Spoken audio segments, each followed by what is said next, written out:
Bismillahirrahmanirrahim. Assalamualaikum warahmatullahi wabarakatuh. Seperti biasa, sebelum kita mulakan kelas pada pagi ini, marilah kita sama-sama membukanya dengan surah Al-Fatihah dan doa. A'udzubillahi minasyaitonirrajim. Bismillahirrahmanirrahim. Alhamdulillahi rabbil alamin. Ar-Rahmanir-Rahim. Maliki yaumiddin. Iyyaka na'budu wa iyyaka nasta'in. Ihdinas siratal mustaqim. Siratal ladzina an'amta 'alaihim ghairil maghdubi 'alaihim waladdallin. Amin. A'udzu billahi minasyaitonir rajim. Bismillahirrahmanirrahim. Alhamdulillahi rabbil alamin. Wassalatu wassalamu ala asyrafil anbiya'i wal mursalin wa ala alihi wa sahbihi ajma'in. Allahumma ftah alaina hikmataka wansyur alaina min khazaini rahmatika ya arhamar rahimin. Rabbi srah li sadri wa yassir li amri wahlul 'uqdatam min lisani yafqahu qawli. Rabbi yassir wa la tu'assir. Amin ya rabbal alamin. Apa kabar anak-anak sekalian pada pagi ini?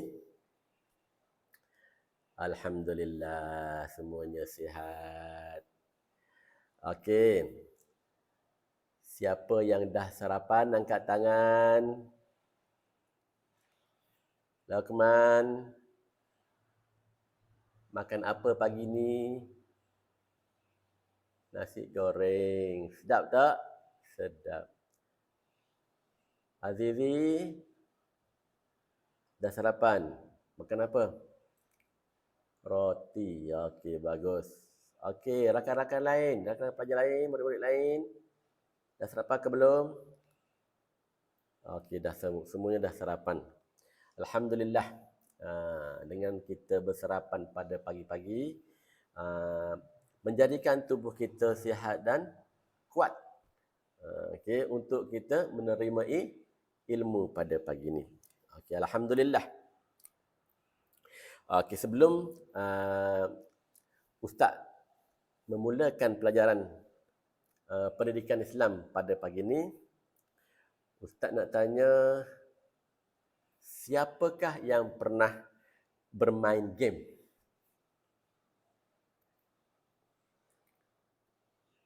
Siapa yang ada telefon dekat rumah? Semua ada telefon masing-masing. Apa gunanya telefon? WhatsApp, game. Okey. Ingat baik-baik anak-anak. Telefon adalah kemudahan. Okey. Telefon juga menjadikan kita lalai. Sekiranya telefon tersebut digunakan dengan baik, maka baiklah jadinya. Sekiranya telefon tersebut digunakan dengan perkara-perkara yang tidak berfaedah, maka ianya buruk bagi kita. Okey. Di hadapan masing-masing tu ada komputer. Sengaja Ustaz masuk dalam bilik komputer ni supaya pelajar-pelajar dapat dapat belajar menggunakan komputer di samping kita belajar mata pelajaran pendidikan Islam pada hari ini. Okey. Ustaz nak semua pelajar buka video yang ada di desktop komputer masing-masing. Ustaz telah sediakan satu dokumen, satu video untuk pelajar-pelajar tengok. Okay, cuba tengok masing-masing. Okay, semua tengok.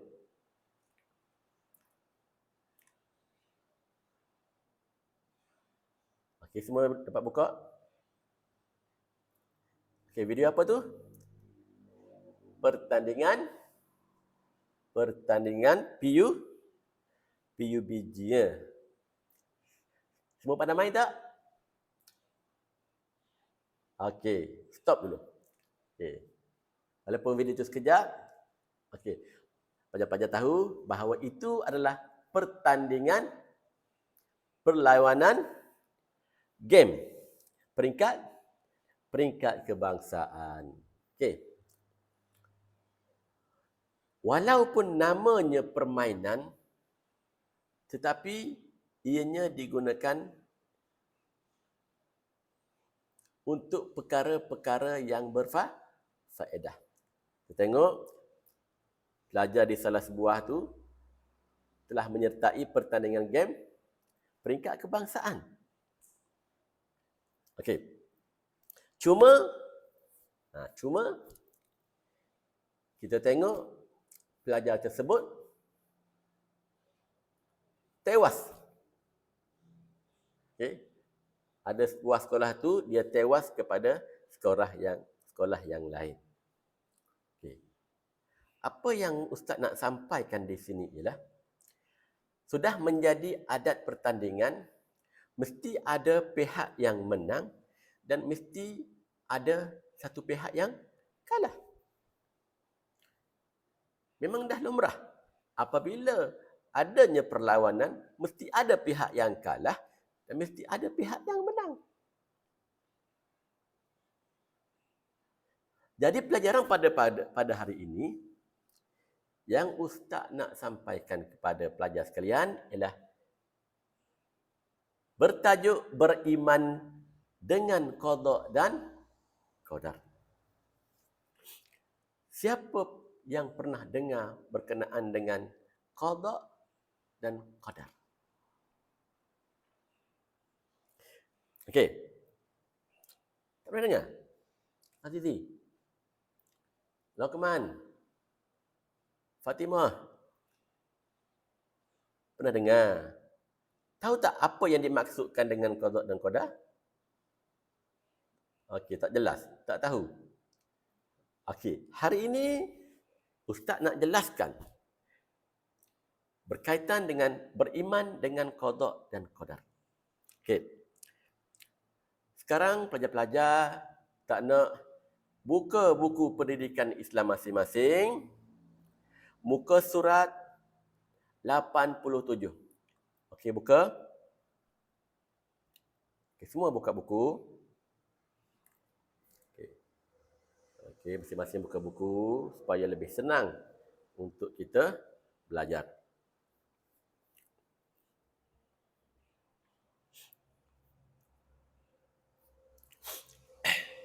Boleh?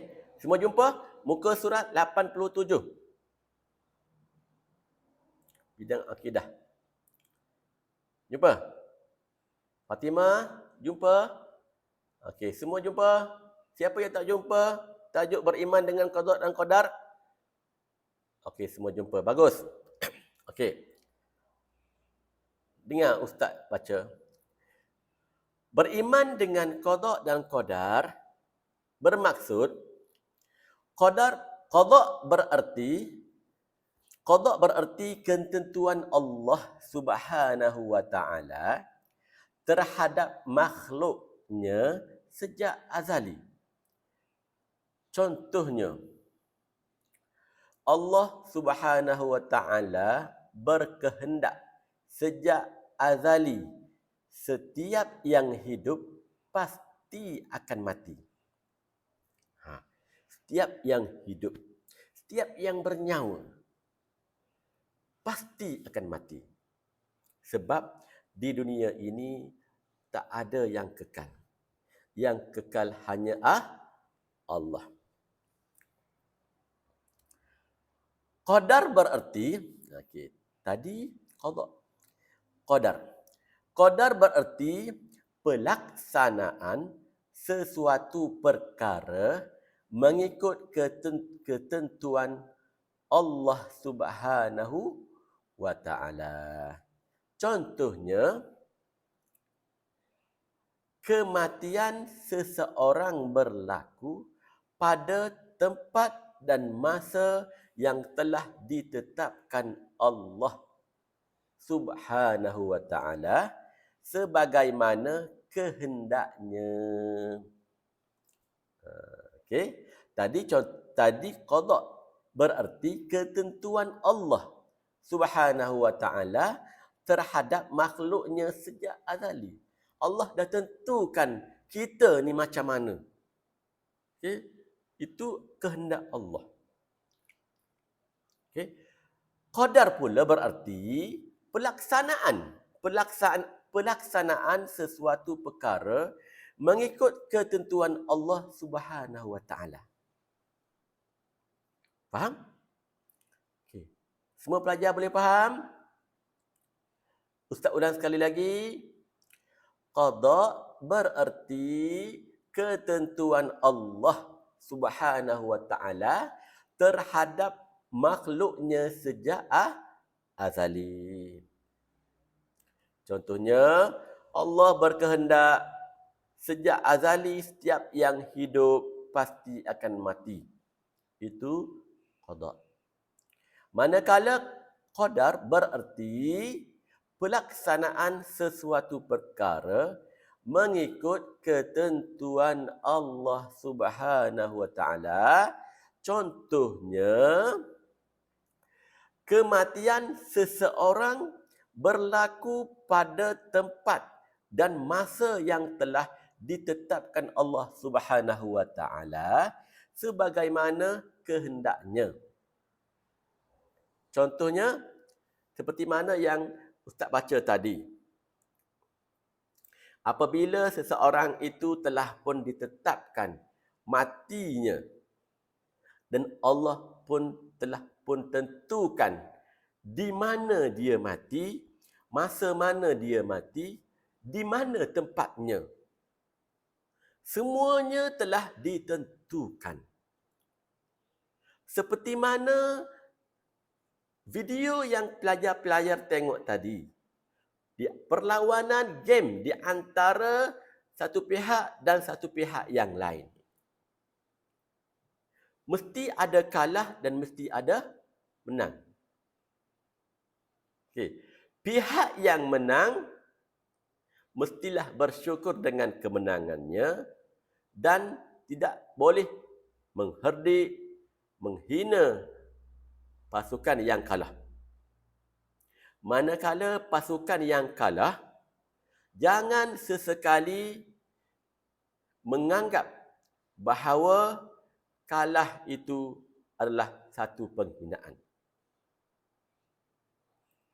Faham?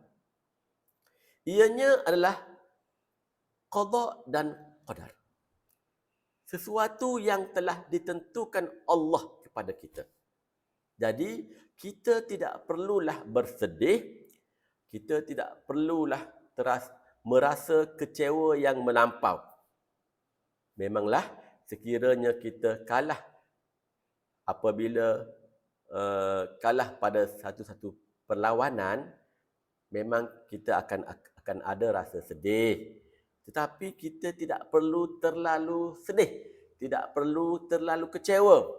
Sebab semua yang berlaku adalah ketentuan Allah Subhanahu wa taala. Jadi, dengan kita faham dan percaya kepada qada dan qadar, maka jiwa kita akan tenang. Faham tak pelajar-pelajar? Faham atau tidak? Okey, bagus.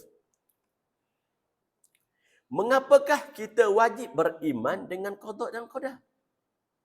Okey, kita tengok hukumnya. Hukum beriman dengan qada dan qadar adalah satu daripada rukun iman yang wajib kita imani.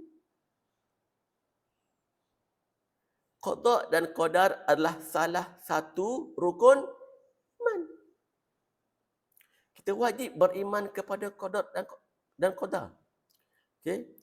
Sekiranya kita tidak percaya kepada qada dan qadar, maka kita tidak percaya kepada rukun iman. Maka kita wajib percaya kepada qada dan qadar. Okay. Mana dalilnya? Okay, dalil.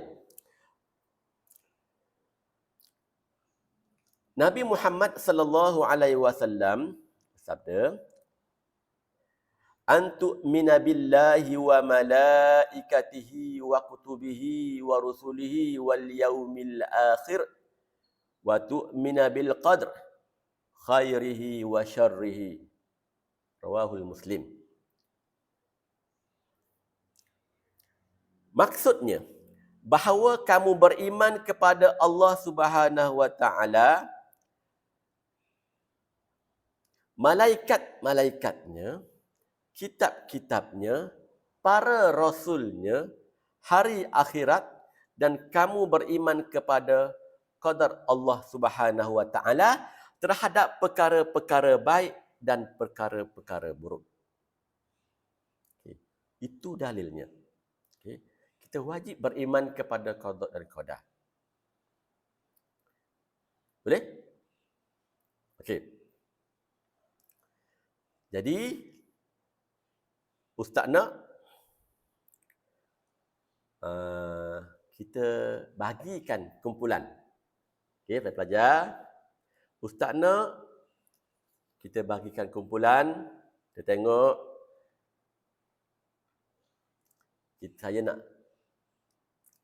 Saya nak buat kuis. Setelah selesai pelajaran kita pada hari ini, Ustaz nak tahu siapa yang faham tentang maksud qada dan qadar, dan siapakah yang tahu bagaimana qada dan qadar berlaku dalam kehidupan. Dan akhir sekali, Ustaz nak pelajar senaraikan kepentingan beriman kepada qada dan qadar. Boleh? Okey. Masing-masing datang ke hadapan. Okey.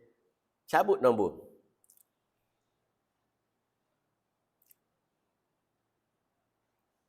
Okey, ambil nombor. Okey. Okey, semua dah dapat nombor? Okey. Untuk apa nombor tu? Tahu tak? Tak tahu. Okey. Nombor yang awak dapat tu, Ustaz nak pecahkan kepada dua kumpulan. Siapa yang dapat nombor ganjil berada di sebelah kiri Ustaz. Siapa yang dapat nombor genap berada di kanan Ustaz. Okey, boleh bergerak masuk dalam kumpulan masing-masing. Okey.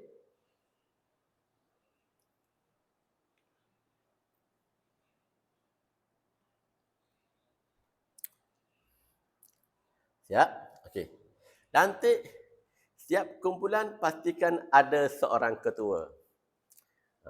Sudah semestinya apabila kita berkumpulan, kita mesti ada ketua supaya kumpulan kita teratur. Bagus. Okey, nanti siapa kumpulan sebelah kanan Ustaz? Kumpulan genap? Okey, kumpulan genap Lokman. Okey, Lokman dipilih sebagai ketua. Kumpulan ganjil? Azizi. Okey, kumpulan ganjil diwakili oleh diketuai oleh Azizi. Okey, masing-masing berada di kumpulan masing-masing. Okey. Buka buku. Sana semua buka buku muka surat 90.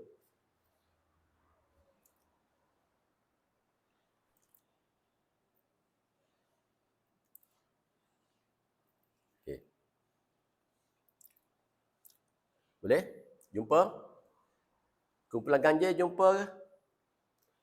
Okey, kumpulan genap? Jumpa? Okey, bagus. Okey, tengok muka surat 90. Okey, dengar Ustaz baca. Kepentingan beriman dengan qada dan qadar. Beriman dengan qada dan qadar menjadikan kita yang pertama, sabar dan redha dengan ketentuan Allah Subhanahu wa taala. Okey. Contohnya perlawanan dalam video tadi. Sekiranya kita sabar dan dengan ketentuan Allah menjadikan kita kuat. Okey. Yang kedua, berusaha dengan bersungguh-sungguh untuk mencapai sesuatu hajat. Sekiranya kita percaya kepada qada dan qadar, kita akan berusaha bersungguh-sungguh untuk mencapai perkara yang kita mahu. Contohnya perlawanan game tadi. Mana mungkin pasukan tersebut boleh menang sekiranya ianya tidak berlatih. Okey, tadi Ustaz tanya masing-masing ada telefon. Tak. Telefon tersebut jangan buat perkara sia-sia. Buatlah sesuatu untuk kebaikan. Okey? Untuk kebaikan. Ambil contoh sahabat dalam video tadi. Ya. Ia menjadikan permainan tersebut satu benda yang berfaedah. Okey? Walaupun ada yang kalah, ada yang menang, ianya qada dan qadar. Semestinya pihak yang kalah tadi, ianya telah pun berjuang dan bermain habis-habisan untuk menang. Tetapi ianya kalah. Walau bagaimanapun, ianya telah pun berusaha dengan sebaik mungkin. Tidak ada satu pasukan pun yang bertanding dengan niat untuk kalah. Masing-masing berusaha dengan baik, berlawan bermati-matian supaya dapat memenangi setiap perlawanan.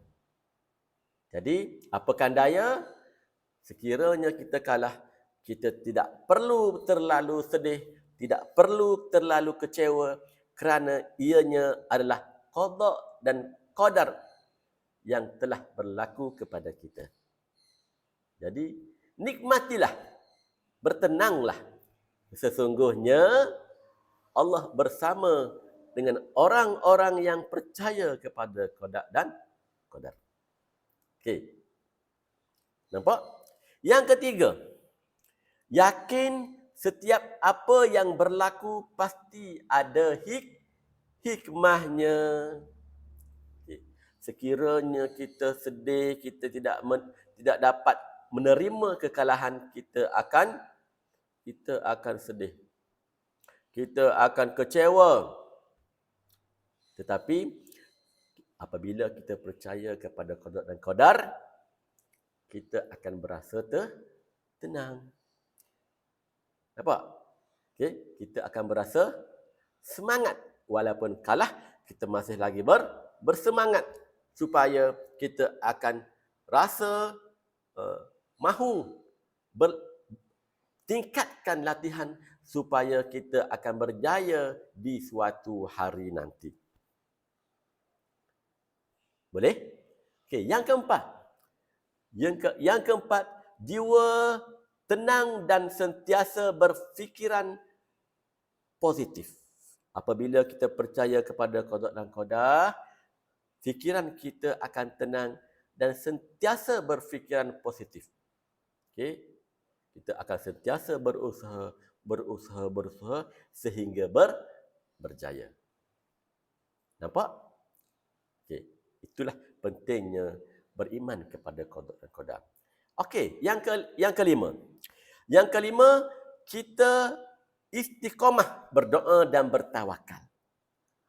Dengan beriman dengan qada dan qadar, kita akan sentiasa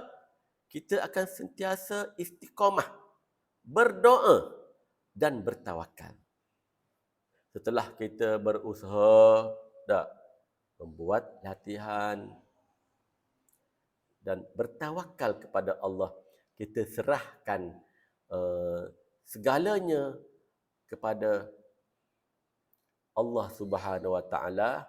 Sekiranya Allah beri kemenangan, kita bersyukur, dan sekiranya kita kalah, kita tidak terlalu kecewa dan kita sentiasa berfikir ada hikmahnya yang berlaku. Nampak? Okey, semua dapat? Okey, seterusnya, melazimi ibadat sunat dan melakukan kebaikan. Nampak? Kita lazimkan kita buat perkara-perkara yang sunat. kita buat perkara-perkara kebaikan supaya jiwa kita sentiasa tenang dan sentiasa meyakini qada dan qadar. Okay. Seterusnya, kita bersyukur atas nikmat kurniaan Allah Subhanahu wa taala. Okay. Kita sentiasa bersyukur. Sekiranya kita menang, kita bersyukur atas nikmat kurniaan Allah Subhanahu wa taala. Dan akhir sekali, menjauhi sifat sombong dan bongkak. Apabila kita memenangi ataupun kita berjaya sesuatu yang kita mahu, janganlah angkuh, janganlah ada sikap ataupun sifat sombong dalam hati kita. Kerana perbuatan tersebut tidak disukai oleh Allah. Okey, berhati-hati. Kita menang, kita bersyukur. Sekiranya kita kalah, redha dengan ketentuan yang telah berlaku ke atas kita. Sentiasa redha. Redha itu menenangkan jiwa. Okey, menenangkan jiwa. Dan apabila kita beriman dan dengan qada dan qadar, segala permasalahan, segala perbuatan kita akan sentiasa diredai oleh Allah Subhanahu wa taala. Nampak? Okey. Berbalik kepada kepentingan beriman dengan qada dan qadar yang Ustaz sebutkan tadi.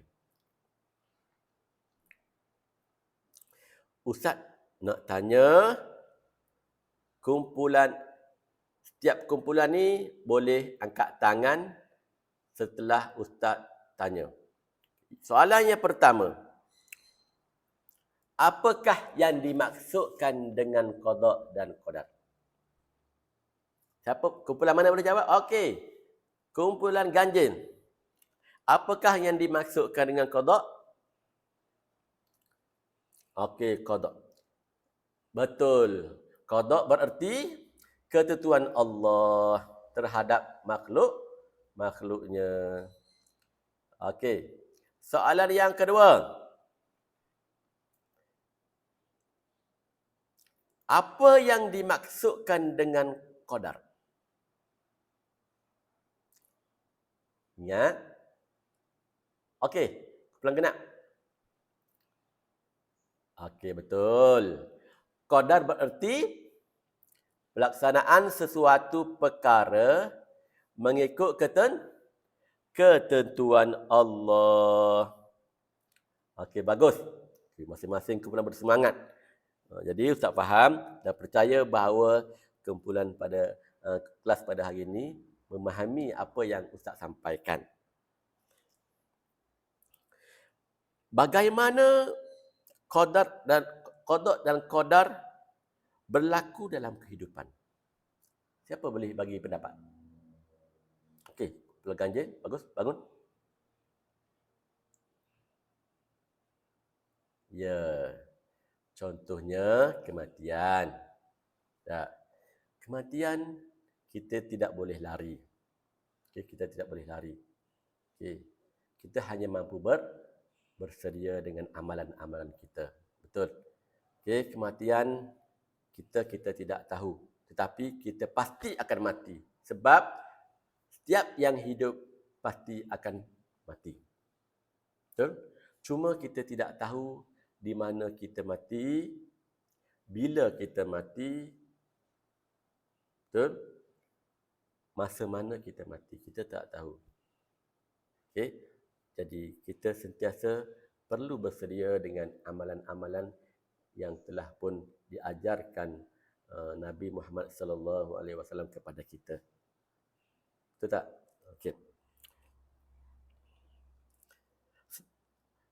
Soalan yang terakhir. Okey, siapa yang dapat jawab soalan ini mungkin kumpulan tersebut akan menang.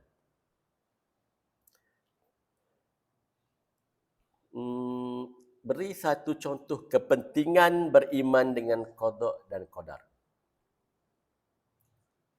Okey. Kumpulan mana? Okey, kumpulan ganjil lagi. Okey, bagus. Okey, siapa? Fatimah. Okey, bagus. Bangun. Okey, bagus. Contohnya, qada dan qadar. Uh, Fatimah cakap tadi, apa dia cakap? Kepentingan beriman dengan qada dan qadar menjadikan seseorang lebih lebih yakin dalam kehidupan seharian. Betul. Okey, keyakinan kita akan lebih terselah kerana kita sentiasa percaya kepada qada dan qadar. Betul. Okey, nampaknya pada hari ini semua pelajar dapat memahami topik dengan jelas. Ustaz harap amalkan sikap redha dan sentiasa yakin kepada qada dan qadar Allah. Jadi Ustaz akhirilah kelas pada pagi ini dengan wabillahi taufiq wal hidayah.